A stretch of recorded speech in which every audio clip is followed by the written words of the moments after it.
What's good? What's good? Welcome to the Epic Entertainment Critics. I'm Antoine. I'm still James. And we got the Bel-Air. It's 5 episodes up on Peacock right now. We are currently caught up.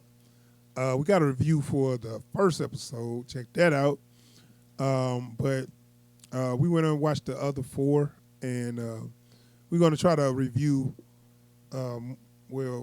When we can get the other episodes in, I'm pretty sure there's going to be like at least a full 13 or so. Yeah. But yeah, we're going to review the what's up to I guess 2 through 5. Right. What's up to now, and so let's talk about the banks. So there's a lot going on, man. As you saw that, it's kind of like the same storyline. Will get in trouble in Philly. He go to live with his relatives in L.A., his rich relatives.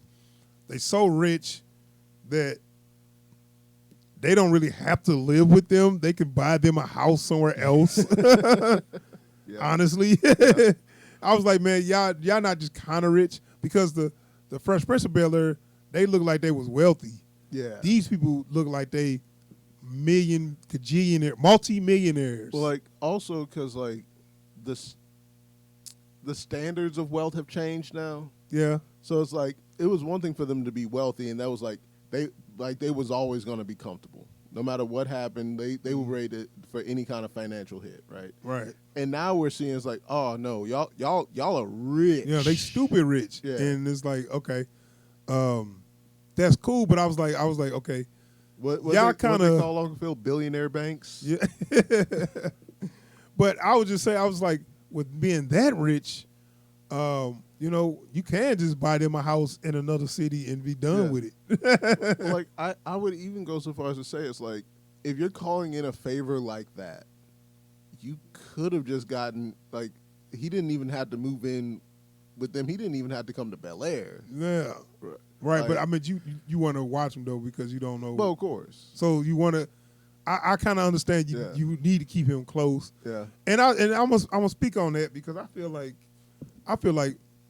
dude's been in trouble just a little too much. Yeah. Well, it's like everything turns into something. Yeah. Every episode is like, Yeah. okay, I know y'all trying to keep the drama going, but you can't get in this much trouble. It's too much. It's too much trouble, and it's short of time. Yeah. And like, at some point, he just got to town. he just got to town. Things keep happening. Things keep happening, right? And it's always, it wasn't my fault, because of that. Now it looks like you just complaining and blaming other It's people. like, if everywhere you go you get into something and it's never your fault, maybe it's all your fault, right? The way they kind of play it ain't his fault, but then his reactions, the way he reacts to things is starting to things. And it's like, that's him learning. Yeah. But it's like, okay, and I always feel like I'm in Uncle Phil's shoes for some reason. And I always feel like, Because you're old now.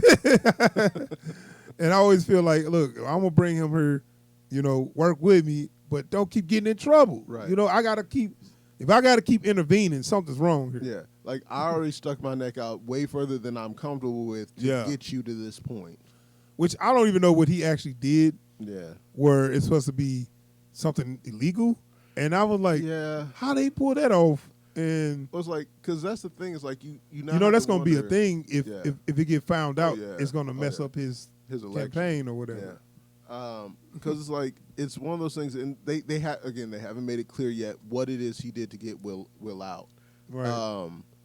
But if it's serious enough that, like, it's got to be a secret even amongst the family, then I'm starting to worry what Uncle Phil was into, especially, when you start getting an idea of just, like, how competent and how far Jeffrey is willing to go. We're going to talk about that. We're going to talk about that. We're going to get into that. Because they didn't even show Jeffrey that much. Yeah. And when we start to get a little tidbits, we was like, Jeffrey is not a butler at all, or house man. What do you call this? A house manager? Even when they call him a house manager, where it's like, there's a point where you stop being a house manager and start being a fixer, right? Yeah, we're going to talk about that.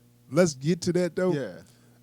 So we can talk more about what's the rest going of on. the Bankses and all that. Rest of the Banks, but what's going on with Will? Because there was or Will and Carlton, I guess, because it was more what was going on there, where this is the Will having a problem adjusting in school, but it's because Carlton is supposed to be the most popular kid in school or whatever. Why are you laughing?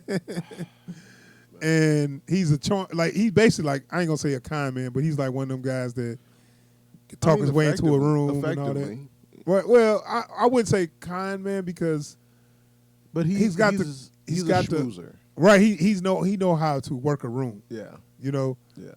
What they saying that he probably make a good lawyer or something, or businessman or something, but yeah, his whole thing is he's jealous of he's jealous of Will, but to his credit, Will is kind of coming in and violating on some points. Yeah. Well, also because you got to think he just got there. Yeah. He just got there. And also adding to that, once you start finding out more about Carlton, you realize how much weight he puts on doing things what he perceives to be the right way. Yeah, right. And so he feels he should be rewarded for that. And Will comes in and gets rewarded for doing all the wrong things. Right. That do come out later where he's kind of like saying like, okay, you got to do this way. The system is that way. You know, he believe in the system. Yeah. He is totally bought in on all the bull crap that they tell you. Yeah. You know, you got to do this, do it. You know, got to work extra hard. You got to do that. You know, he bought in on all that. And they're two such like strongly diverse visions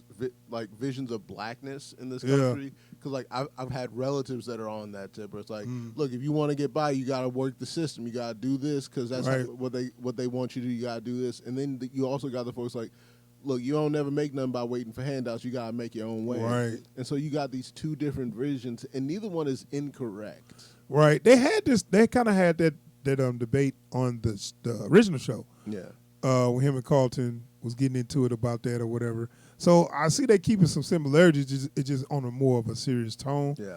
But I just remember when he was like, you know, you think I don't know anything because I talk different. He's like, differently. You see what I mean, Carlton? But no, it's like even to the extent that Carlton has no perspective on where Will is coming. Right, that's true. That's true. You know? Carlton's only been in his space. Yeah. You know, so I mean, I think it's a learning lesson for both of them. But this is the thing, they keep going up and down with Carlton because 1 minute you understand where he come from, next minute you hate him. Yeah, and it's like, what do y'all want to do with this character? Yeah. Either make him the antagonist or make him cool with Will or whatever. Because 1 minute they'll be like, "Well, let's work together." All right, and then they'll be kind of cool.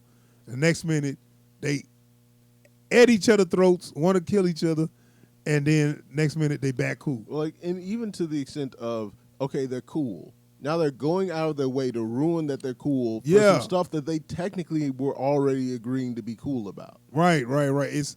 It's like, okay, man, y'all got to pick something because it's getting to a point where it's too flip floppy. Yeah. Because they got this one episode where Carlton basically, like, you know, I guess he wanted them to come to his game.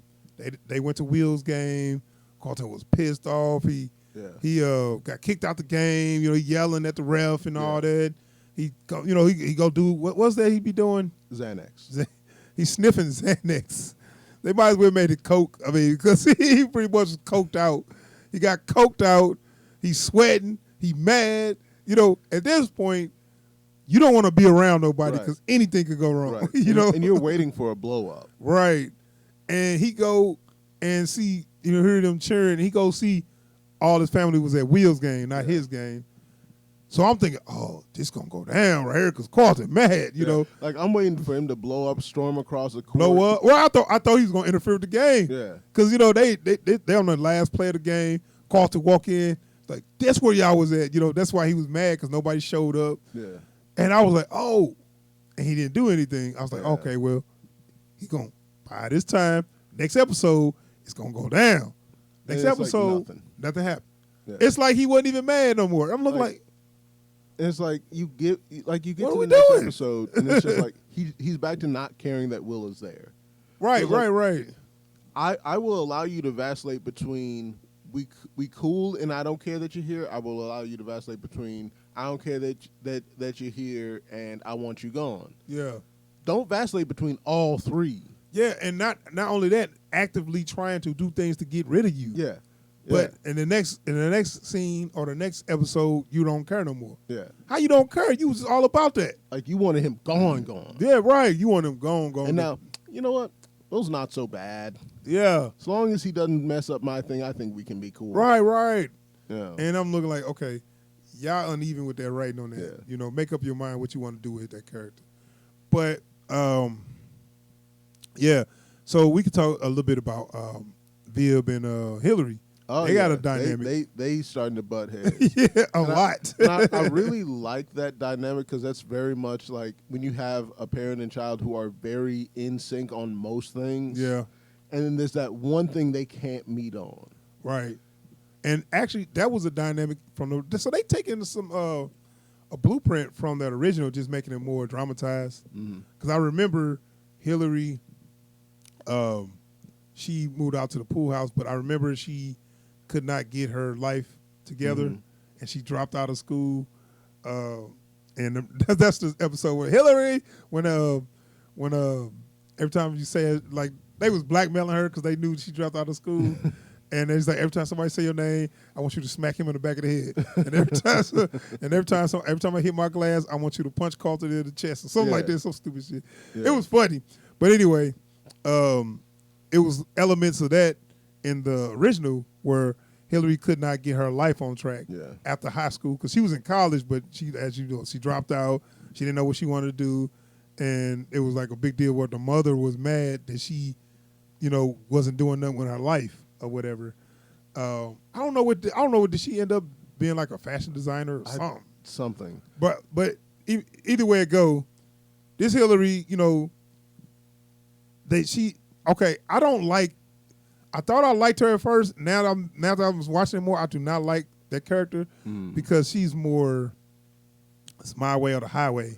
Yeah. Oh, based off what though? You have no leg to stand on, but you acting like you the biggest person out here. And it's one of those things that I feel like part of this comes with just like once you've grown up a little bit and you learn not to let your ego drive a lot of these decisions. She don't know that yet, and I'm waiting for her wake up call. But the only problem is when you got a rich family, you're always gonna get that bail out. Yeah, and that's kind of the problem with that character. Is like it's hard to sit with that character because then like she'll remind you like, wait, you mean I have to give shit up to make this work? Right, and then she was like, when she looked at trying to look for apartments, she was like, I got to live poor. I can't do that. Yeah.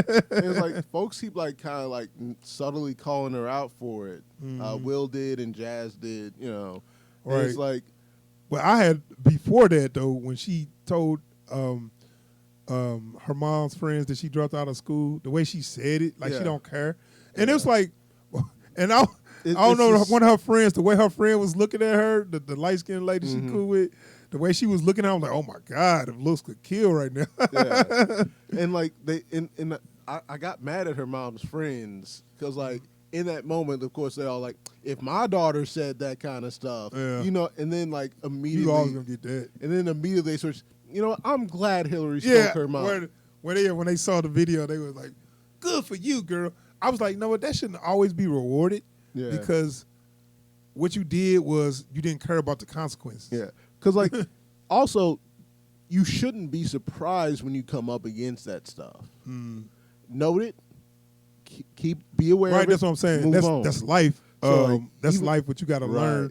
And you can't just burn say, bridges. Right, you're right, exactly. You can't just say, so that's and unfair, racist. so I'm gonna do this, I'm gonna do that. Yeah. You can't call everything out, because it's a time and a place, and it's a way to do it. They even kind of called to it in a lesson her mother had to learn, like in another episode. Don't say everything you're thinking. Right. Because sometimes it can be hurtful. Yeah. Even though, like if somebody won something, she achieved something. Yeah. But it was gonna be something behind it. You don't have to deal with that now. Yeah. Let them have this moment. Just let them have their moment. You know, like even like recently, like had to watch a friend like try to defend themselves from some accusations, and I'm like, bro, you need to stop. Just it's not gonna do what you think it's gonna do. Take a breath and dip, because like you can't. You talking isn't making this better. And so like when she's talking to Hillary in that episode, I'm like, you are not gonna get through this. Yeah. Well, I mean, one is and it's kind of like how they take cues from the original show, where that Hillary is so pampered and spoiled that she don't know the struggles of once she does things and burn bridges. She always got a reserve that she can just pull from, so she can do that. Other people can't do that. And a lot of these things aren't things you can walk somebody through. They got to learn on their own, you know. Right. So, I mean, they did have the episode where she just like, look, you cut off. I want you to move out. And I want you to find your own way. And she like, fine, whatever. Challenge accepted. I'm even waiting for the fix she found for that to blow up in her face. Yeah. I don't even think she had one, did she? Well, like she never did figure it out. Like, but like after she did her little video, she got invited to one of the influencer houses. Oh yeah, right. And I'm waiting for that to blow up because wasn't that what the hell was that with the dude? I guess it was a prank or whatever. Yeah. What the fuck is the dude naked for? Because. Why not? I guess I don't see that's funny. Yeah, I don't see how that's a joke at all. Yeah. But go ahead. But because she never learned a lesson from that. Right. Basically, she got rewarded for showing her ass. Right. And so like I'm hoping that blows up on her just so that she gets a little character growth out of it. Yeah, you won't be humbled if you always get an out. Yeah, you never get humbled. Because like she didn't go and do the work. She didn't figure out how to make it on her own. Someone else became her bailout. Yeah. I mean, you could say she set that up or whatever. It's just the fact that you ain't learning from the lesson that you should have learned from. Like you said, she got an out. Yeah. I give her props for at least finding an out, but you still got an out. You know. But yeah, their whole dynamic is getting serious. But I like that. That's kind of a thing where she was like saying, "You can't control me." Da da da. Yeah. But I just hate she's just so nonchalantly, kind of like making her mom look so bad, and I'm looking like kind of just have a little respect though. Even if it ain't nothing, if it ain't something you want, respect that your mom wanted at least. Well, like also there's a good deal of wisdom in not in doing what you mean rather than saying what you mean. Yeah. So it's like, look, when you talking to these people, don't shit on the stuff that they about. Don't Yeah, because she said something hurtful to her. Yeah. Just say what you need to say and go do what you going to do. Yeah, right. But that's why we learn. Yeah. So Uncle Phil, so he's still, he's trying to get the support of, I guess, Reverend. Right, but not just the Reverend, but the whole, I guess, specifically the black community. The black community. I guess most of them got like a lot. They got good money. Most of them wealthy. Well, that and also he needs voter turnout. But then he needs to support anybody that has. I guess if he say he supported them, that